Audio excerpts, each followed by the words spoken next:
As we've transitioned off into the remote workforce, all of the things that we've just talked about are great when you're able to convey your physical presence and all of those things that go into that, the body language, nonverbal, all those other things that the good leaders, the good communicators do. What would you tell the manager that's now sitting in their home office and they're on Zoom or whatever it is, and they've got their 6 teammates, and when we talk about conveying the emotional side, the balanced brain approach, what could you tell them that would maybe help them navigate this remote workforce that we're finding ourselves in?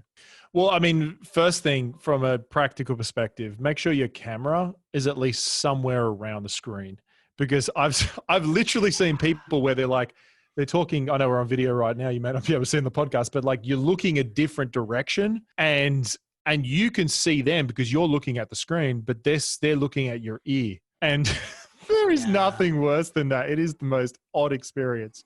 So first of all, just make sure at least your video is close to the screen. Because they're talking to you as far as they're concerned, because they're looking at you. Yeah, that's very, very practical. I like very practical, right? Another one is to know that video reduces your energy. And when I teach people to speak on video, when they're recording video programs and stuff, I usually say for them to amplify their energy, but you usually reduce your movement, because you think about it like you literally have a box in front of you, and that's where your movement sits, right? Because when I'm teaching people to speak on bigger stages, they're like moving more. They've got like wide arms.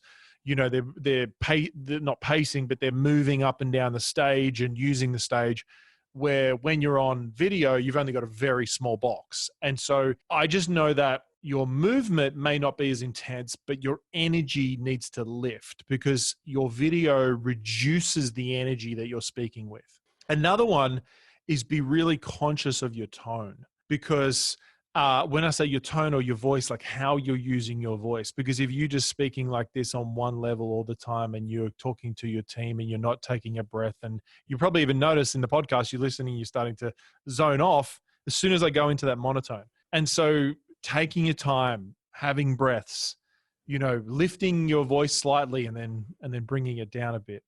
And as you do that, you're going to keep people engaged. It's like, it's moving from playing chopsticks to Mozart. And using your voice is huge. So suffice to say, I think like with all of the techniques and tactics we've talked about, it's really about being a lot more deliberate and conscious in how you communicate, because you can't really short circuit like you can in in the corporate environment. Because I know for me, if even as a facilitator or something, I want to always make sure that I'm walking to the back of the room as well, and really creating that physical presence throughout the room. But it's really important that we're just deliberate in terms of, now we don't have that. So what I heard you say is monitor your tone, not a lot of movement, but don't be totally stoic as well either, but be very mindful of what is in frame. Because I could be talking out of frame and people are like, I don't know what he's doing, that sort of thing that gets awkward. You're pointing to something and it's like no one can see it. Right. Exactly. I've seen that before. right. And you talked about it too, eye contact.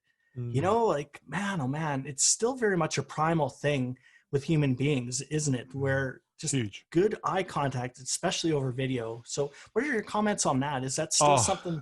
Eye contact is just huge, because I mean, normally when I'm teaching people to speak on a stage, there used to be this old adage of scan across the top of people's heads and just kind of move your eyes across the top of people's heads, and that's a great level of eye contact. And it's just ridiculous. Like, do not do that ever. What you do is you talk to one person in the audience. So that you might be in front of literally 1,000 people, but you're talking to one person. You talk to them for about 15 seconds, 20 seconds. Then you move to another person in the audience and you talk to that person for about 20 seconds. And then you move to another person and talk to them for about 20 seconds. But when you talk to a person as opposed to a crowd, everyone in the audience energetically feels the intimacy. Yeah. And that's, again, going back to being deliberate. And these are things, and that's why we have you on today, is to talk about those nuances and being a lot more deliberate.